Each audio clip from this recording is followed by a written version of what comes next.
What is going on, everyone? Welcome back to the full 90. It is finally time for the Week 10 Premier League predictions, and what a week it has been to be an Arsenal fan. Oh my goodness. I want to give a quick shout out to Daniel Joseph, who left his predictions on the Week 9 Premier League predictions video, and also a quick shout out to all of you for the support, the likes, the views on that last video. It did really well, probably because of the Man United Liverpool game. A lot of people were searching up videos and stuff like that, but to all the new people that have subscribed to the channel, hello, welcome to the full 90. If you want to get the chance to be featured in the next episode of the Premier League predictions, then leave your predictions, just like Daniel Joseph did, down in the comments below for the Week 10 games that we're going to discuss in this video, but not before. First of all, I ask if you could smash a like. Let's try and reach 100 likes again. That would be really awesome. And also, we have a quick look back at my Week 9 predictions and see how I got on. Now, we started off fairly well. Everton versus West Ham. I predicted a 2-1 win to Everton to get them back to where they need to be, and they actually beat West Ham 2-0, deservedly so, thanks to a wonder strike from Gylfi Sigurdsson. The little,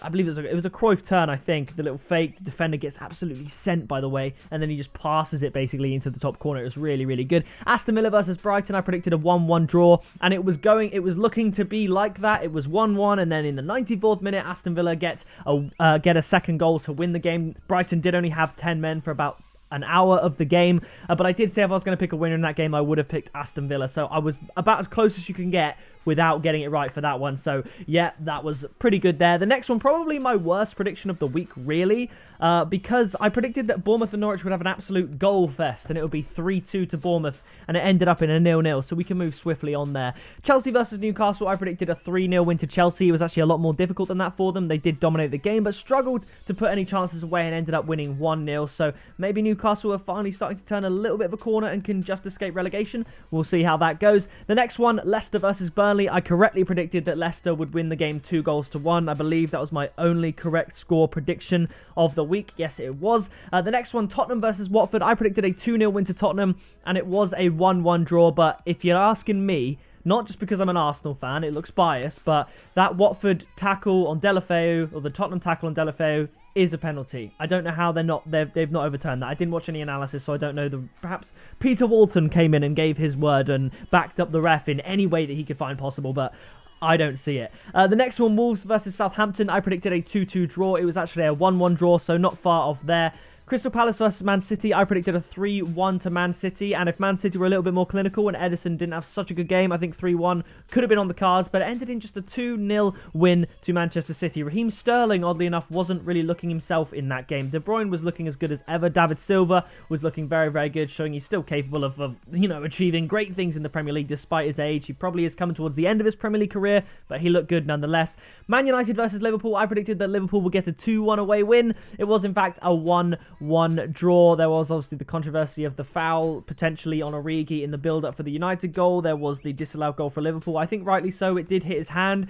Realistically, I don't feel like his hand did much in terms of creating the goal. Like, I think Mane would have scored anyway. If it missed his hand, it would have just fell to his foot. So I feel like he would have scored anyway, but the rules are handball, so that should have been disallowed, but it was a very close game, and I think had the game been 10 minutes longer, Liverpool would have got that winner. So, good result for United, a decent result for Liverpool, 1-1 in that one. And Sheffield United versus Arsenal. My oh my, what a dreadful performance. The first time Arsenal haven't scored in a game since April when they got battered 3-0 by Leicester. Another game that I was fortunate enough to watch. I predicted a 1-1 draw in this game. I knew it would be a tough one, but I could not see. Obviously, it's been 6 months since it last happened. I could not see Arsenal playing a game without scoring. I know Sheffield United shut up shop and they do very well, and Arsenal defensively switched off and conceded that goal, so it was always going to be difficult.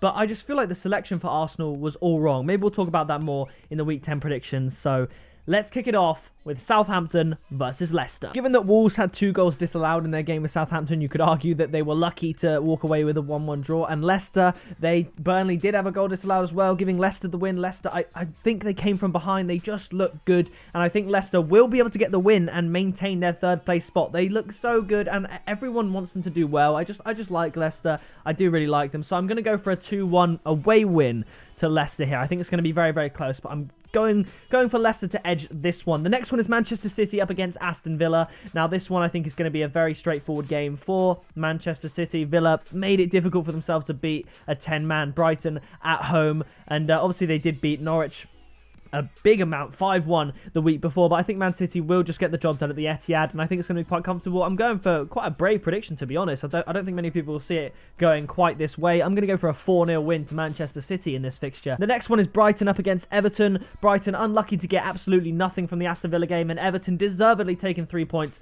from West Ham in the previous fixture.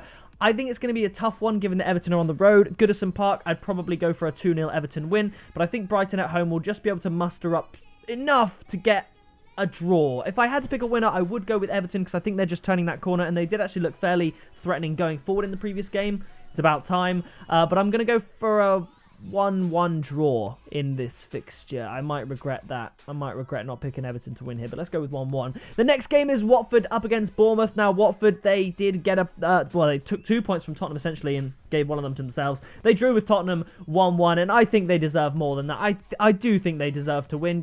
I think they deserve more. I just do. And I think Watford are going to use that to start getting back into form. And I finally see them getting their first league win here. Bournemouth unable to capitalise on a home match against Norwich with a 0-0 draw. I just feel like Watford will be able to finally hit the ground running and get that click moment, get the win. I'm going to go for a 2-1 home win to Watford. The next game is West Ham up against Sheffield United, I think in 9th and 10th on the league table. Sheffield United with that fantastic win for them over Arsenal, and West Ham looking a shadow of what they're potentially capable of up against Everton. Now, I think this is going to be tough. Sheffield United do actually have quite good away form in comparison to their home form, but in the same way that they turned it around for the game against Arsenal and won a game at home, I think it's going to flip the other way and they're going to lose to West Ham away from home. I'm going for a 1-0 win to West Ham in this one. Maybe not one you really want to watch. I think it's going to be quite...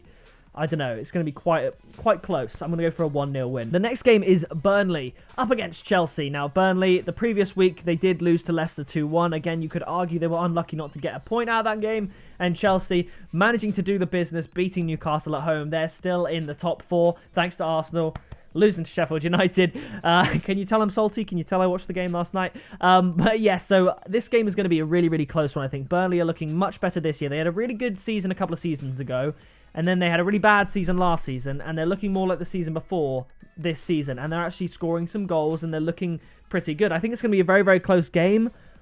I'm tempted to change my prediction, and I'm going to change my prediction. I was going to go for a 2-1 Chelsea away win. I'm going to go for a 2-2 draw between the two teams. Obviously, Chelsea have Champions League up against Ajax on the Wednesday to think about, and I think it could be a very close game. Burnley almost drew with Leicester 2-2 in the previous week, so I'm going to go for a 2-2 draw in this one. The next one is Newcastle up against Wolves. Wolves unlucky, like I said, not to get the win against Southampton. Newcastle unlucky to get nothing against Chelsea. I think this is going to be another very, very close game. I do think going forward, Wolves you look at Wolves and they look like a more polished unit. If you look at Newcastle and Wolves independently, you look at the squads, you look at perhaps their form, you'd put Newcastle in about 15th, and you'd put Wolves in 9th or 10th or something like that. And I think that just slight difference in quality is going to see Wolves get the win. I just think it's going to happen because Newcastle won't be parking the bus in the sense that they did against Manchester United and the better teams to try and get something. They'll believe they can have a go at Wolves, and I think that will favour the away side. So I'm going to go for a 2-1 away win to Wolves. Now, the next game is Arsenal up against Crystal Palace, and man, this is a must win. It's at home. Obviously, Palace lost 2-0 to Manchester City. They didn't really look like creating that many chances, to be honest, but with Arsenal's backline, if they don't pick the desired lineup, this was kind of an emotionally made prediction off the back of last night. If Emery doesn't pick the lineup that he should, which I do not understand, Liverpool, Man City, Chelsea, Tottenham, Man United, more or less, all pick their best lineup, and Arsenal just don't. They just don't. I don't understand it. I don't get why Tierney's not playing. Bellerin, if he's coming back from an injury, I sort of understand, but he's playing Europa League, so get him on the pitch. Lacazette, find a way to get him in there. Play Ceballos from the beginning. Play Torreira. I don't understand why we seem so far off our ideal lineup. We look at the squad and we think, this is what we need to play. And Unai Emery plays something so different, and what we expected to happen as a result of that happened, and we lost to Sheffield United. So if we play some kind of mixture of the two teams, Xhaka's in the middle playing subpar, Ozil's not involved because, I don't know, he's played too much Fortnite or something, then I think it could be open-ended and could go either ways. Arsenal at the Emirates, so they will be scoring goals. So with that being said, I'm going to go for a 3-2 win to Arsenal.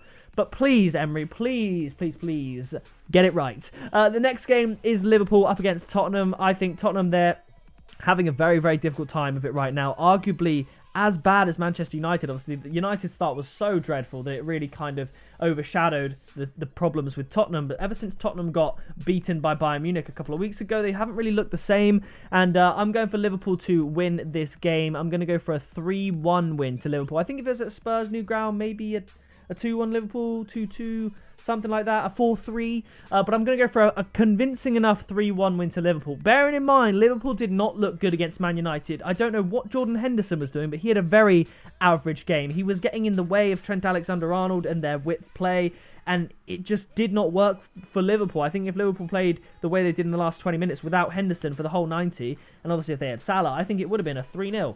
I genuinely think it would have been. But Liverpool did not play well. I don't think Man United were spectacular. They tactically were decent at the beginning. But I think Liverpool really threw away the 2 points in that one, to be honest. But yeah, I'm going to go for a 3-1 in this one. And the final fixture, as we just spoke about, is Norwich up against Manchester United. And I see Man United winning this one. And they have to win this one. I think a draw against Liverpool, it is Old Trafford, so you'd expect really, regardless of the teams, you'd expect Man United to win at Old Trafford, to be honest, against Liverpool in a game of that magnitude.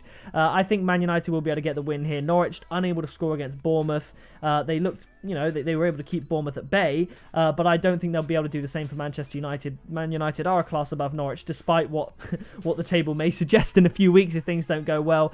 So I'm going to go for a simple enough a win that they'll need, a 2-0 win to Manchester United in this one. So that is going to do it for this video. If you did enjoy it, be sure to leave a like on it. Subscribe today so you don't miss a single video, and leave your comment down in the comments below. I'll read them all. Hit the like if you haven't already, and I'll see you in the next video very soon.